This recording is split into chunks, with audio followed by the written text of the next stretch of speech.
Welcome, everybody. This is Greg Peterson coming to you from the Urban Farm in the heart of Phoenix, Arizona.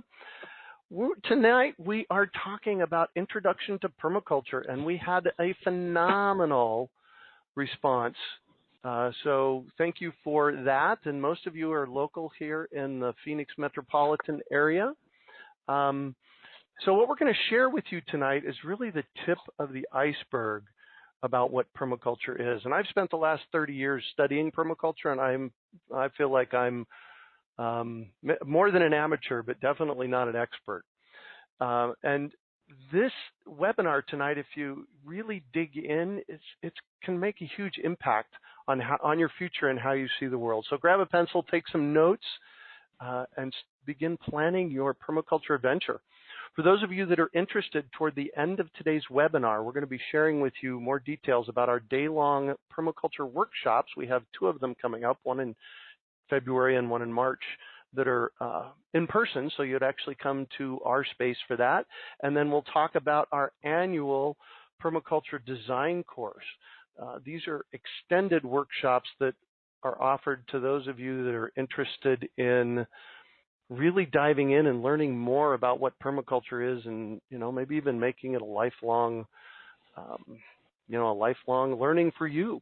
So stick around for that. And then finally, at the end of tonight's webinars, we're going to take some permaculture questions. So note at the right side of today's webinar screen, there's a place to add your questions, but there's also a place to chat.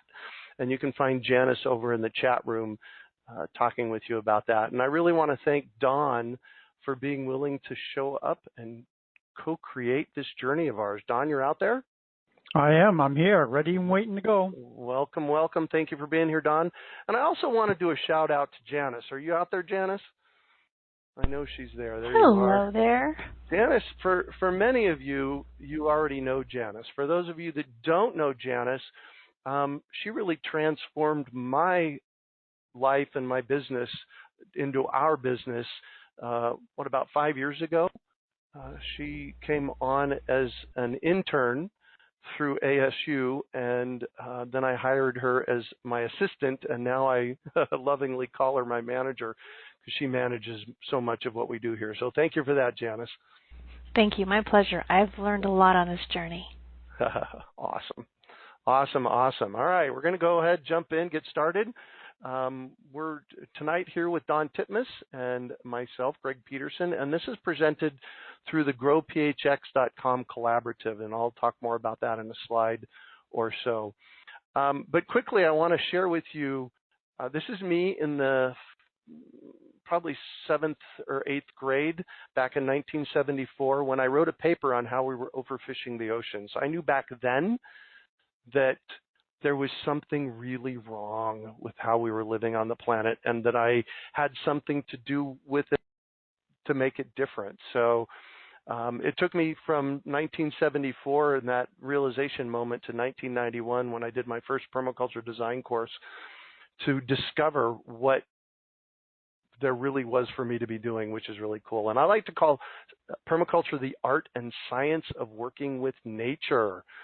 So that's me. Don, why don't you say a little bit about who you are and how you got to where you're at, and then we'll jump into more. Sure, I'd love to. So I've been living and working in America since 1981, but I took my training, my horticultural training in London, England, in the 70s, late 70s. And I brought that experience with me, the landscaping experience, design experience, horticultural background with me. And I made my home here, and jumped around a few houses until I settled where I am now at the Bee Oasis in Mesa. And I really love to work with nature. It's been part of my life since I was a boy, just like you. My granddad had me come over to his house and dig his vegetable plot so that he could be planting. I worked with my dad on the allotments. I've hiked all through Snowdonia, that's in North Wales and the UK. And now I'm here. Now I'm working with the permaculture since 2003. And I knew that it was going to be a perfect fit for me. So in 10 months after I took my design course, I took my first teacher training. And so all of this is under my belt, and I got a lot of experience working with different cities around the valley and different home sites, and just love working with people. And I love the term the martial arts. Oh, I'm into martial arts. I'm into feng shui. I'm into energy work, shamanism, all those kind of things.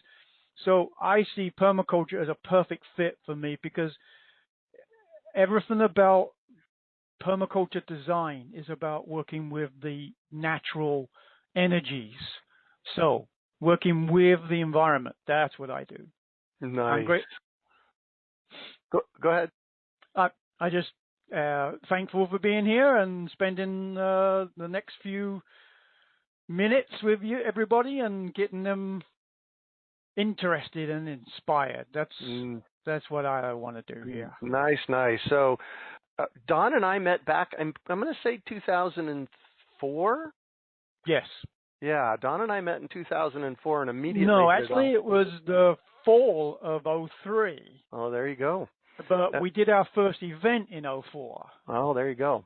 And we started offering full-on permaculture design courses. We'll talk more about what a permaculture design course is toward the end of the webinar tonight, but there are 72 hours of a deep dive into permaculture, and we started we gave our first one in the fall, I think, of 2005, and no, 06. I don't know, 06, and yeah, 06. I think since then, between you and I, we've offered, 25 or something crazy like that. Yes. And we continue doing it. So thank you for being here, Don. You're welcome. So I want to just jump in a little bit. Maybe not all of you are familiar with the Gro PHX Collaborative, so I just wanted to give you a really quick overview of what that is. The Gro PHX Collaborative is an organization that Kari Spencer and I started about 6 years ago to do summits and to educate. And what it's morphed into is our permaculture education program, our Cool Tool Shed, which is a shed of tools that most people don't want to buy, like a apple crusher and apple press to make apple cider. We have one of those, and you'll be able to rent it this year. If you have apples, you can reach out to us. We have our mesquite bean mill, which Don and I and Gro PHX purchased last year. I guess it's 2 years ago. We did our first millings last year. And it's a public program that starts in May with education, and then you can harvest your own beans and bring them to us, and we'll mill them into flour for you. And then we also have the Urban Farmer Business Networking Group that meets monthly. So if you have urban farming needs, chicken coop, irrigation, oh my gosh, I know I'm missing a bunch of people in the group, but you can contact us, and we have people that can help you with that. Plus, we have our monthly public urban farming happy hours, and we have an urban farming sustainability speakers bureau. So if you belong to a Rotary Club or a church and you need a speaker, we've got speakers for you. So that's what the Gro PHX Collaborative is all about. And stay tuned this year for some other really incredible things that are coming out in the collaborative. All right, let's just jump in. So we're going to start talking about, is permaculture for you? As I mentioned earlier, permaculture for me is something I discovered in 1991, and I smacked myself in the head many times after I learned it, because it's like, this is what I've been thinking about. How do we work in conjunction in the flow of nature? And that's always been my question. How can we get in that flow? And permaculture for me gave me that possibility. So permaculture is really for you if you want to see how to work in the flow of nature, if you want to see systems that work, that are highly productive. What about for you, Don? Absolutely. I felt when I took my design course and I saw everything that was associated with permaculture design, strategies, implementation, it was already like a perfect layout of what my life was like, except I didn't have the center hub for everything to connect to. Yeah. And so all the aspects of permaculture became a wheel. And that hub is, for me, the centerpiece for me was permaculture itself. Yeah. And if you're interested in a deep dive in how nature works, and if you want to plan your garden or yard into an edible landscape and see how it interacts with the surrounding nature, you're in the perfect place tonight. Thank you for being here. So this is the definition of permaculture, and this is the standard definition that came out from Holmgren and Bill Mollison. By the way, we actually have David Holmgren on the podcast this week, and I'll tell you what, that was a starstruck moment for me. We turned on the podcast recorder, and he just talked. So make sure you catch that on our Urban Farm podcast. Did you want to read this, or do you want me to read this, Don? You want me to read? No, there you go. I didn't get that memo. Permaculture, permanent agriculture, or permanent culture. Permaculture is evolving, so it's become permanent culture rather than just about food. And so it is the conscious design and maintenance of agriculturally productive systems, food-producing systems. Sustainable human settlement design is its prime focus. So everything about permaculture is designed around the human's needs primarily. And that creates the concept strings, the disciplines into a web of appropriate and productive development. Originally developed as a methodology in the 70s, is now practiced around the world and applied pretty much in every country and works so well for sustainability, promoting low energy and solid state food and resource security. Nice. Yeah. And that's the standard permaculture definition. What do we have next here? So let's just dive in, because everybody has their own definition. Once you do a permaculture design course, in fact, that's one of the things I asked anybody on my podcast that has done a permaculture design course, define permaculture. So it's really a moving target, and it depends on who takes the course, how they define it. So let's kind of dig in a little bit about what permaculture is. Tell me about the design methodology piece of it, Don. So that's the key to the entire permaculture's practice, is that there's a series of ethics, principles, strategies, all laid out for you to find the best, most appropriate solution for your particular circumstances. That's the method. Perfect. And it's holistic in nature. Absolutely. Imagine the web, the spider's web. Everything's connected on the web. You move one portion of that web, the whole web interacts. So Mollison likes to call it everything gardens. Everything is included as a part of the whole. So we design the parts that work together to make the whole thing work. Yeah, exactly. Common sense, right? Right, exactly. And observation or observed. This is what I share. I've shared this with people for years, and it kind of freaks people out. I tell them to spend at least a year on your property before you make any major changes. Now, I don't mean don't put a garden in. I mean don't cut down trees.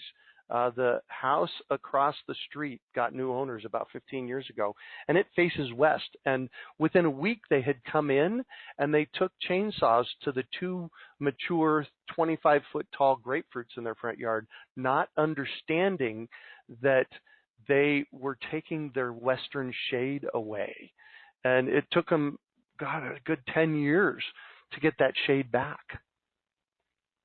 So spend time paying attention to the elements over the course of the year. That's what the observation part, and it's the biggest. We're going to talk about it more in a little while, but it's the biggest piece of what permaculture is.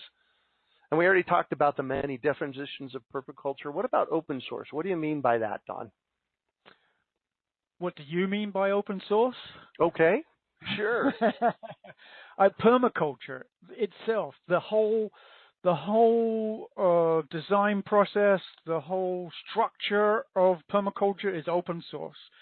It has bloomed through the entire globe. Every single country, especially third world countries, have adopted permaculture as their environmental model for them to live and work in a more sustainable manner. And open source is the only way for us to get there.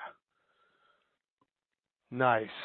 And what permaculture really is, and I love this, what Don and I were talking yesterday when we were putting this PowerPoint together, this is a model for earth stewardship. How do we take care of the environment around us? That's the part that I so love. Did you have something to say about that, Don?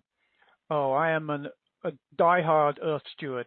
Yes. Yes, that I can attest to after 15 years, over 15 years of knowing you. So these are the permaculture ethics. These are the basic ethics. Care for the earth, that's, obvious. Care of all living and non-living things. And what we like to do under care for the earth is increase biodiversity. You're going to see some pictures about that here in a minute. Can you talk about care for the people, Don? Care for the people. That's the second and middle ethic. And so once we've cared for the earth, then the earth can care for us. So we now then are obligated to care for each other. So in some of Mollison's things, he talks about, sharing the surplus. You can see it a little bit further down in the third one. And that's part of it. We have to take care of ourselves first so that we can take care of others. And when we're taking care of others, our community, our clubs, our family, our neighborhood, our city, wherever we're at, we're always keep in mind that every human on this planet is part of our family. So caring for them, helping them, teach them if you need to teach them or show them the way, using sustainable design, strengthen our culture, local culture, creating thriving local economies, like what's that one organization? Arizona First, is it? Or Phoenix First? Oh, or Local First AZ. Local First AZ, right. There you go. And then a lot of the knowledge that Bill Mollison gained over decades of traveling around the world was indigenous knowledge. So a lot of the how to grow food, how to capture water, how to do this, plant that, that's all come from extensive research with the indigenous people who've lived for centuries and millions of years, not millions, thousands of years, on this earth, and have managed to do so sustainably. So those are our examples from the past. You used the word a couple of times, sustainable, and I'm not a huge fan of sustainable or sustainability. I'm with you. But it's the word everybody knows, and I don't think it's a bad word. I think it's actually a really good word. It's the stepping stone from not doing anything to doing what we really need to be doing, and that's talking about regenerative design and resiliency. Yes. That's the next step. Can you talk about resiliency just a little bit, or sustainable? Yeah. Can you say a little bit about that, Don? Yes. To become resilient, to become regenerative, like nature is when we're not there, it regenerates itself. And so with that, you can create longevity, resilience of where you are, being able to thrive where you are, not just survive. That's the difference between sustaining or maintaining your status quo. Not getting any worse is better than ignoring everything. Yeah. But let's take the next step. Let's go to the regenerative way so that systems, when they're set in place, they're in free motion. They continue to work whether we're there or not. And that's where we get to the place of resilience. Regenerative.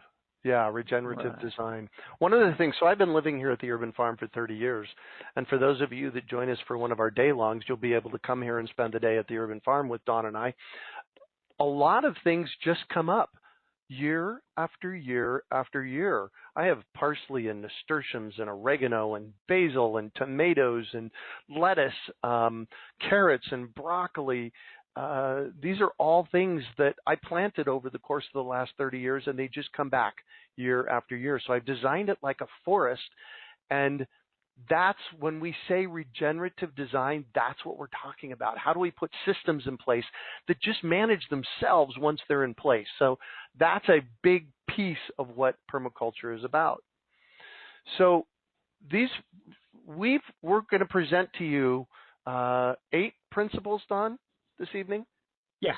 Yeah, we're going to present to you 8 principles of design. These were originally kind of conceived of by Bill Mollison and David Holmgren in the late 60s and early 70s, and Don has taken them and streamlined them for the drylands. They're intended to be applicable for use anywhere, and these practices, they vary from place to place. In fact, here's the interesting piece. These practices, the what you're observing in my yard could very well be different 75 feet in my neighbor's yard. That's why we have to spend so much time observing. So observation.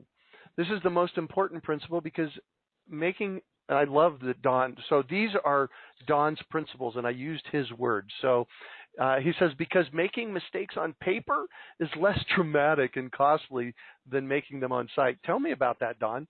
Oh, goodness, yes. People get information, they get jazzed, they get hyped up, and it's like, oh, God, I got to do something. What can I get started? And so observation. I know it's a drag to just slow down and research. You're researching with your eyes on your site. You're looking at it from a critical standpoint. What works? What doesn't work? What should stay? What should go? What do I need? What don't I need? These are the kind of questions you're going to be asking yourself in the process, or asking a permaculture consultant who is working for you. And then, so once you do that, you start writing stuff down. You do your research. You get it on paper. You make a base plan. You put information on that base plan. You start working your project first through observation and research. And so many people is like, okay, I know I put my garden in the wrong place. I know I've got to move it. Right. I can't tell you how many times I've heard the same thing. Oh, shoot, I put the garden in the wrong place. Mm-hmm. You know, I put it on the west side of the house, right? So, or the north usually... side, for that matter. Oh, there too, right. So, yes, observation. Really important. Really important. All right. Step number 2, if I can get the thing to advance, is, this is one of my absolute favorite. Every element must have many functions for it to be sustainable or regenerative. We call this stacking functions in permaculture. And for those of you that don't know me, I went back to school late in life. My first time at Arizona State University was in 1981, and I got a 0.5 grade average. And I hated school back then, and I took almost 20 years off in between.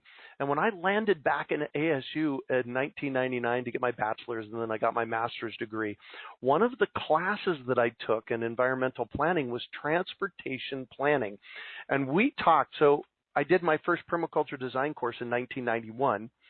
And so this is like 12 years later, I'm in this transportation class, and they're talking about something called trip stacking.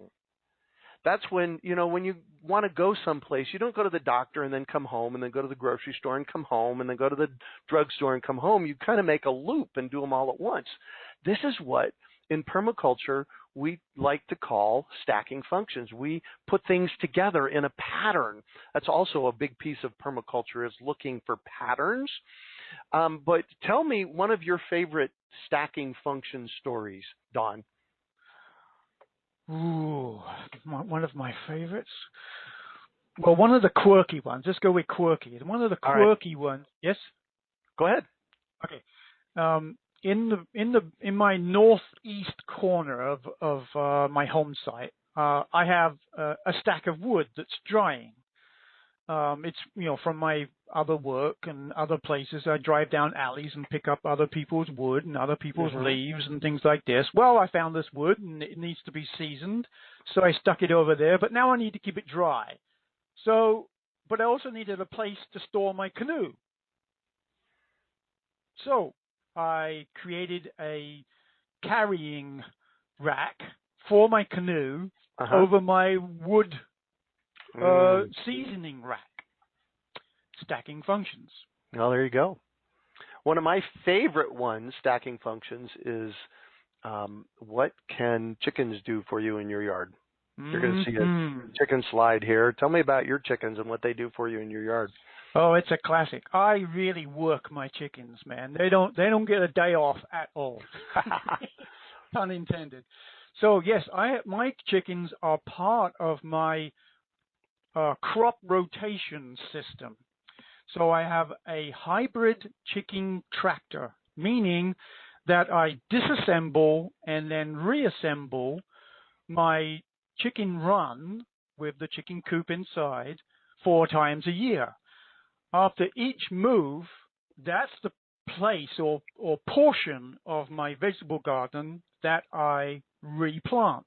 Right after my chicken has gone through, eaten all the weeds, picked up all the seeds, pooped everywhere, scratched all over the place, which is, micro agitation on the surface. And then, I'm ready to go. I just need a rake, clear off the surface, get it ready for seed and planting, and I'm there. It's done. That's how my chickens work with me, stacking functions. And here's the stacking part. So the chickens are eating bugs. They're eating weeds. They're leaving poop behind, and they're tilling the space. I'll tell you what, we were laughing with this with a friend of mine the other day. Chickens make great diggers. They dig better than most dogs. Yes. So when we talk about stacking functions, that's what we mean. One chicken does many things in your landscape. Oh, yeah. And then, we get eggs every day from our hens, pretty much. So let's back up a little bit here. So the chicken is the element. And then it has many functions as an element that has been designed into the home site. So one of the things we might be looking to observe, Taylor asks in the chat, what should she be observing? Yeah. Is chicken habits, what they do for us, how they interact with us, how they make us happy. We're going to talk more, Taylor, we're going to talk more about what we should be observing here in a little while. Cool. All right, let's see if I can get to the next slide. All right. Work with nature rather than against it. So one of the metaphors that I have used for years, when you go tubing at the Salt River, for those of you that are in Phoenix, tubing at the Salt River is something that we did when we were younger. Or if you go to kayaking down a river, where do you start? Don, where do you start? Where do I start? Yeah, when you go kayaking or tubing, where do we start? Not on the edge. On the edge of the water, where the water meets the land. Yeah, that too, but we also start at the top, right? Oh, for sure. If we're going to work with nature, we have to go with the flow. Yeah, exactly. And so we go tubing, we go kayaking, we start at the top and we float down. Man, when I was in college here, first time in the early 80s, we used to float with our keg down the river. But we as human beings, in fact, I wrote this about 22 years ago. Our downfall as a species is that we're arrogant enough to think we can control Mother Nature and stupid enough to think it's our job. So what we do as human beings, metaphorically, is we start at the bottom and try and fight our way up. And what we get to do in permaculture is we get to see how easy it is to work in the flow of nature. Oh, with the patterns. Yes, with the patterns. We could talk for weeks about patterns. That is for sure. So, all right. The problem is the solution. We need to think outside the box. It's the basic old adage, when you get lemons, make lemonades. So the problem is we have scorpions. A solution could be get chickens, because chickens go nuts over scorpions and other bugs. I've even seen them take out small rodents here at the urban farm. So what thoughts do you have around the problem as a solution, Don? Oh, I do like this one. Again, as a permaculture designer and consultant, I'm looking for things out of place or things missing. And so when we're talking about our issues, like I go onto a place, God, we got all these scorpions everywhere, and we don't know what to do. We're spending all this money on them. And I said, well, just get some chickens for a while, or maybe you can just rent a chicken. And pretty soon, they'll be finding them, digging them up from all the nooks and crannies around your garden, and soon enough, you'll be scorpion-free. Yeah, there you go. There go. There's a similar one, locusts. So one of the animals that love to eat locusts, they just go absolutely crazy for them, are turkeys. Oh, yes. Yes. I've had turkeys here before. Yes. So there's a saying like, too many locusts, well, you don't have enough turkeys. Right. And chickens will eat them too. So. Oh yeah. Yeah, chickens will eat them too. One of my more favorite ones: strive to be a lazy gardener. Make the least change for the greatest possible effect. What thoughts do you have about that? Yeah, Mollison loves this. He calls this hammock time. And so, you're looking out over your property, you're doing the observation from your hammock. And then you see something that you want to do. You make a small change out of there, and then you go back to the hammock and you observe. So making the least change for the greatest possible effect, that's like return on investment. Yeah, you're investing your energy into your home site, making a change, seeing what happens, adjustment, either more or less, and again, watch and until you find the flow. When you're in the flow, you'll know. Yeah, perfect.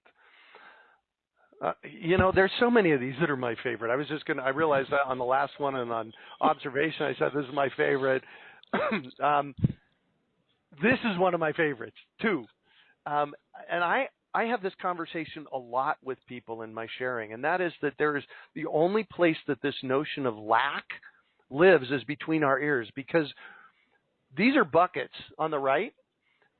These buckets represent 5 gallons of frozen lemon juice, which is my lemonade. I drink lemonade every day with about 2 ounces of lemon juice and about 18 ounces of water and a squirt of stevia. That's my drink. It helps alkalize my body and make me healthier. But this picture on the right with Kismet, that's our pooch here that lives at the urban farm with Kismet, these 2, 4, 6, 8 buckets of lemons that we harvested on this tree barely dented the tree. And this is going to be 5 gallons of lemon juice in our freezer. And so when I look at this notion of lack, there is no lack in nature. There is this amazing abundance. And part of our job as permaculturists is figure out how to reinstill that abundance in our natural systems. Yes? Yes. Absolutely. Any thoughts? And my thought here is that I can go on to a project, and with all my experience and all the rest of it, that is a plus and a minus. That I have limited knowledge and extensive knowledge. Depends on what I'm doing and where I am. So I'll go on to a site and I'll do a design and everything. And I feel like I've got everything done. And then another designer, permaculture designer, will come in who has a different background and a different knowledge and a different set of skills. And they say, "Oh, there's a gap. I know what we can do there. Oh, there's another gap. We'll put something in right there." Yeah. And Joel Glansberg from New Mexico, he was the one that pointed that out to me. He says, your permaculture design is never, ever complete. Right. It is a developing system. Excellent. Everything Gardens creates small-scale intensive systems that grow a lot of food. Well, we were just talking about that with the lemons, and yes. I'll tell you what, the amount of abundance that comes out of my yard is just mind-blowing. What about yours? I could probably get more if I put more area in production, but my home site is my home site. It's different from yours. You know, I don't have grass, for one. That's one big thing. I don't have a big, huge, giant ash tree, but I have a big, huge, giant Aleppo pine. Yep. So you make the best yield from what you have available to work with. Cool. Information and imagination intensive. So my undergraduate degree from Arizona State University, interestingly enough, is a Bachelor's of Interdisciplinary Studies. That's studying multiple disciplines. I studied sociology, plant biology, and urban planning. That is what my degree is in. And my master's degree is a multidiscipline urban and environmental planning degree. And we can't solve a problem from just one perspective. And that's what you were speaking to a moment ago, I think, weren't you, Don, about somebody else's eyes coming in and seeing it differently? Yes, takes a village, man. Takes a village. Yeah, that it does. You have any thoughts on this before we run to the next one? Well, I love this because when we talk about information, we talk about, a lot of information on the web, YouTubing the videos, getting this, getting that. So there's lots and lots of information, and some of it can be either complicated or it has an ulterior motive, or it's just not a good fit for our climate, our biome, the place where we live. It's just not quite right. So we have to have a better understanding of where we're at so that we can design it for ourselves. It's very local. It's a global movement with local applications. Well, it has to be local applications because you can't apply something in Phoenix and have it work in Seattle. Correct. That's that's a temperate zone, or Hawaii, a tropical zone. The ethics, the principles, and the strategies will work. But the recipes are that's a good way of putting it. Entirely local. So, growing, tropical fruit, in Hawaii is completely different from growing stone fruit in Oregon. Yeah. Or mesquite in the desert, Right. It's where you're at. Make the best of where you're at. So this next slide, I love, this is Bill Mollison, top left. He's laughing. He's no longer with us. Otherwise, I'd have figured out how to get him on the podcast. He passed away a few years ago. And positivism is what drives permaculture, in my opinion. And so I was at Sprouts the other day and checking out, and this young lady looked at me and says, "Man, are you always this happy?" or something like that. And I said, "Yes. I have a choice every morning when I wake up. Am I going to be happy or not?" And that reflects and streamlines a lot of what I do in the world. Have you found that, Don? I've definitely found you that way, man. Yes. Well, not me, but how about you in the world? I mean, it's. Oh, I'm still working on it, man. I'm still working on that one. There you go. Be happy. Put it's out a happy. process. Yeah. Yeah. So we have put together. Remember, you can shoot us your questions on the Q&A, and I see there's some chat going on. Hannah says, "Cute doggy, doggo." Thank you. That's Kismet is her name. So make sure that you shoot us your questions. We're going to take those here in a little while. But we want to tell you a little bit about what we have coming up. We've been going 45 minutes already. Time flies. Wow.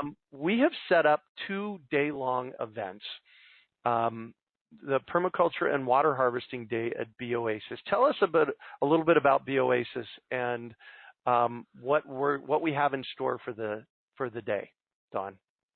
Well, absolutely.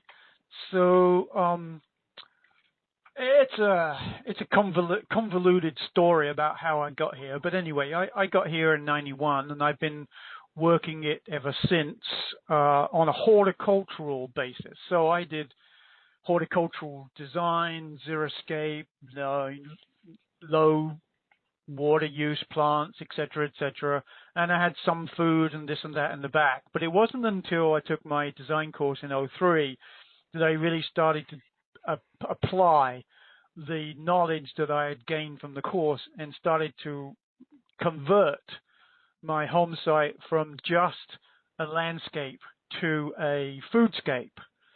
And with that, first order of business when you work in the desert is plant the water first. Yes.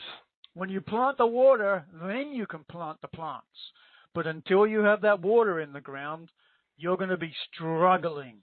Yeah. So that was my prime directive at the Bee Oasis. I wanted to harvest as much water as possible in every rain event.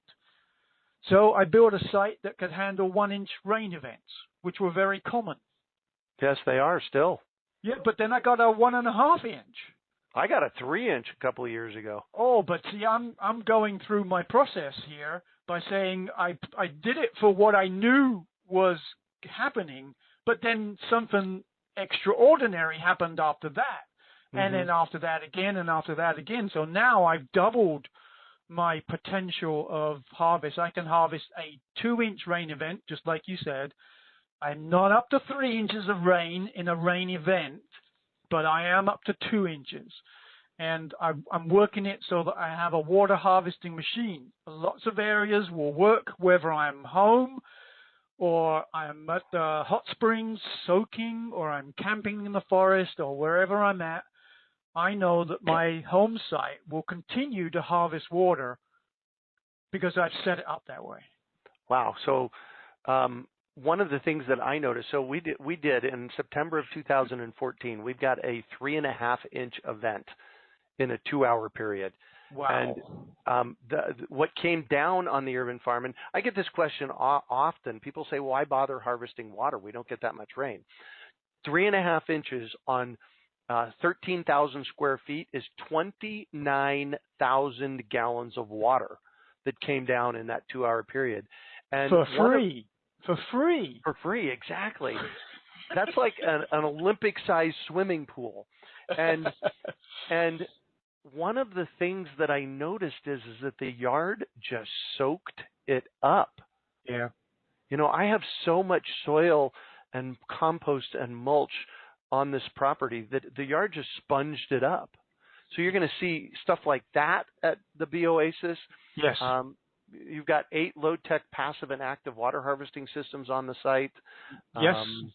The next one, this is Permaculture and Food Forest Day at the Urban Farm. Building a food forest ideally is what you want to do in your yard, because a food forest really self-manages. It does what it does on its own. I mentioned earlier all the different things that come up year after year after year. So you'll be able to see that live. You'll also be able to review the rainwater harvesting systems that are here, and you'll also see some of our gray water harvesting systems. Here at the Urban Farm, we have multi-tiered food forest, as Don mentioned, we have a 60-foot tall ash tree and a shorter mesquite tree out back, which shades the house, provides mulch every year for us. in the form of leaves. And then we have 70 or so fruit trees, and we've got the chickens working the landscape. By the way, if you click on this page, it will take you to the shopping cart where you can get more information about these things and sign up for it if you're interested. So the water harvesting and the food forest days are designed, and let's just kind of bounce off of each other. They're designed to spark and inspire your imagination toward your permaculture design. So one of the things that I've done here at the Urban Farm is I've put the systems in place, and when people come, you can pick one or two of the systems that I have in place and start implementing them at your house. So that's what that particular piece is for, is sparking and inspiring your imagination. Don? Absolutely, same here. I'd be thrilled to host you and share the knowledge and the story behind how I've been working and creating the Bee Oasis over the decades. And yes, I'm here to inspire you. I'm here to give you low-tech, simple strategies that work, that are easy to do, and I want you. My deliverable is I want you to walk away and say, I can. Amen to that. So there'll also be tools that you'll be able to see in the space. I mean, water harvesting is a tool. You'll see all kinds of examples, starting small all the way to big. One of the big pieces of this is about building community. Talk to me about that, would you, Don? Community is so important. Again, I said earlier, it takes a village. Well, it takes a village also to build a home site. It takes a village to get together and permablitz someone who doesn't have the time or the money or whatever. We can collaborate together, work together, and help. Let's install a wicking bed on someone's property, maybe a senior citizen or someone that wants to grow some food but doesn't have the physical ability or the money to be able to do it. Let's help them out. Let's connect with our community. Let's connect with our, look, for instance, when you plant a zucchini in your garden, you're going to get way more than you can eat. Right. So, I got too many shopping bags from here and there. So I'll stick one in the shopping bag. I'll walk down the road and I'll hang one on one of my neighbors' doors. You imagine the eye rolling in the back of their head. Oh, Don's been here again. That weirdo. Right. Right. So, those are the kind of things that, keeps you in mind with your neighbors. You're there. I know my neighbors by first name. I got many of their phone numbers because that's been a part of care for people. We're back to the ethics again. We're caring for people and caring for our future. If I have a relationship with my neighbors or with the group of people that I'm working with, I'm ensuring my future by having that community support me. Amen to that. So this, tonight is really a springboard for further study and inspiration. And I'm a lifelong learner. I've spent my life learning. In fact, my story from earlier when I ended up back at Arizona State University in 1999, I actually had 127 credit hours that I could have transferred into Arizona State University because every time I was interested in a topic, I went to Phoenix College and I took a class on wastewater management or how to run a small business or writing. And so this is intended tonight, and the day-longs are intended to be springboards for you to jump in and, learn more. And, So let's talk PDC. That stands for Permaculture Design Course. It's a 72-hour, 5-weekend course, and these are some of the things that we're going to touch on. So we already talked tonight about ethics and principles, sector analysis, site assessment, and mapping. I'm not going to let Don take this because you could talk for weeks about this, right? But these are the basis These are the basics of what you need to understand and how your property interacts with other elements like the electricity coming in or the water or shade from your neighbor. And these are all things that we need to take into consideration. Patterns in nature, patterns that connect. One of the things that we do in permaculture design is we look for the patterns and we make them connect. One of the patterns is we have it on the screen here, source to sink. Starting at the top, where do you have a pattern on your property that there's a high, there's a high point and there's a low point. And one of the examples that I use all the time is I have an evaporative cooler that sits on the roof. I also have an air conditioning unit that sits on the roof, and they both put off water during the summer. That's at the high point, and then they go down to a fish pond, and then they go down into the garden. And so that's one pattern for me. Again, Don could talk about patterns forever. I'm going to jump you into the design practicum and what that means, Don. That's an important piece for me because, I've worked with different people. In the beginning, we didn't have the design practicum there, and our students in the course struggled a little bit with the simple, not having the right kind of tools or knowing about the right kind of tools for design work. And so I, put together the design practicum in that I could just explain what the tools are about, how to use them, whether you're going to go analog and do ink on paper, or you're going to go full-on digital and you're going to do CAD design. That's entirely up to you. But let's have a discussion and let's do both so that we know what's going on. And within that design practicum, there's also some mini workshops of how to map the trees on the place or the shed or the something or other, and your boundaries and your utilities, where they're all at. All of that is in design practicum. Yeah. This is what we're covering in a 72-hour permaculture design course, which the first weekend is the first weekend of April, so it'll run Friday and Saturday. Our permaculture design course here in Phoenix is also water harvesting and dryland intensive. We're going to, really, we live in a drylands. What do we do about that? Other PDC learning, zones and guilds. A guild, quickly explain what a guild is, Don.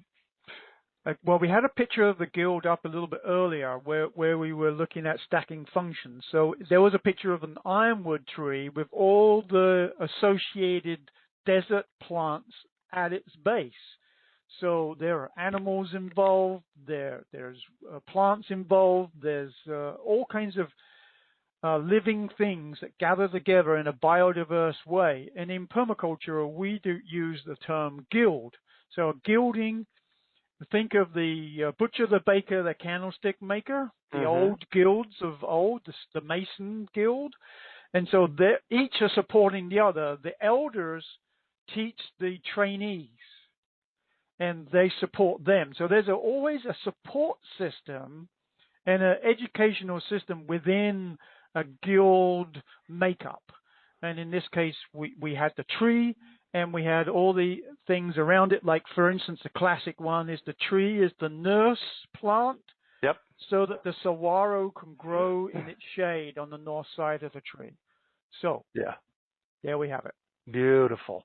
And then we talk about zones. Zone 0 is your body. Zone 0 is your home. Zone 1 is every place that you go in your yard every day. Those are zone 1s, and zone all the way out to zone 5, which are more wild areas. And I actually here at the Urban Farm have a zone 5 that I've created. It's actually pretty cool. So organic gardening, soils and composting, aquaculture, forest systems, these are all zone 1 things that we're going to be discussing in weekend 3. What was that, Don? Yes, I was going to say that. Go ahead. Perfect. And then alternative energies, alternate cooking, zone 0, so green building, alternate money system. Where you actually get a weekend in Tucson. Some of my teachers and partners in all of this are Brad Lancaster, Dan Dorsey, Barbara Rose. They all live in Tucson. And you're going to get to see some of their stuff in weekend 4 of the Permaculture Design course. Again, if you click on this page, it's going to take you to the shopping cart where you can get more information about all this stuff. So our Permaculture Design course, it starts the first weekend of April, and it's about every other week for 5 weeks. So it's encompasses about 8 or 9 weeks. And it's drylands, strategies, and water harvesting focused. It covers the 10 required chapters of the designer's manual, so your certificate will be internationally recognized. Say a little bit about that, would you, Don? So there's not one permaculture institute. There's a permaculture institute in Australia. There's a permaculture institute in the UK. There's 2 permaculture institutes battling it out right now in America. So there's not one specific academic governing body. And so we as teachers fall back on the basics of what Bill Mollison and David Holmgreen set up in the early days, is that, okay, let's standardize the permaculture design course so that is similar, not exact, but similar throughout the entire globe, so that every permaculturist knows that another permaculturist that has gone through the course has the basic information. They may have more emphasis on one area than another. For instance, we're doing a lot more emphasis on rainwater harvesting than you would do in Oregon or Hawaii, for that matter. So this is how it's set up. And so, and this is just the starting place. So your certificate will be recognized around the world from the standpoint that I just explained. Well, and I want to point out what you said. You said this is just the beginning. Yes. I'll tell you, I did my first permaculture design course in 1991, and almost 30 years ago, and I have continued to learn because there's so much. Every time I walk onto a property, there's something new to see. It's, because the whole notion of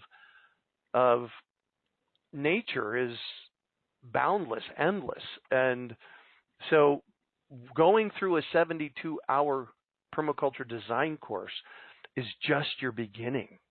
Mm-hmm. So each weekend builds on the last so that you have the best opportunity to understand permaculture. The course itself is 72 hours encompassing 5 weekends. It is taught by Don, mostly by Don. He's the lead teacher. Myself, I'll do some teaching. Dan and Barbara will be your teachers down in Tucson. Likely Kari will step in and do a little bit of teaching, and we've got other local permaculture teachers that will jump in. Absolutely. And I've been studying permaculture almost 30 years. I know so has Don and Barbara. I'm sorry, Dan and Barbara, and I know you, Don, have been studying permaculture almost 20 years now. Yes. So the 4 of us bring a really deep understanding of drylands. So again, you can click on this page and it'll take you to our shopping cart. One of the things that I do want to throw out there, we do these free events a lot, tours and like that. If you are so inclined to throw us a donation for our time tonight, we would greatly appreciate that. Again, you can click on this page. It'll take you to the shopping cart where you can do that. So I think any last thoughts before we jump into questions, Don? I'm just grateful for all the people just coming and spending some time with us tonight.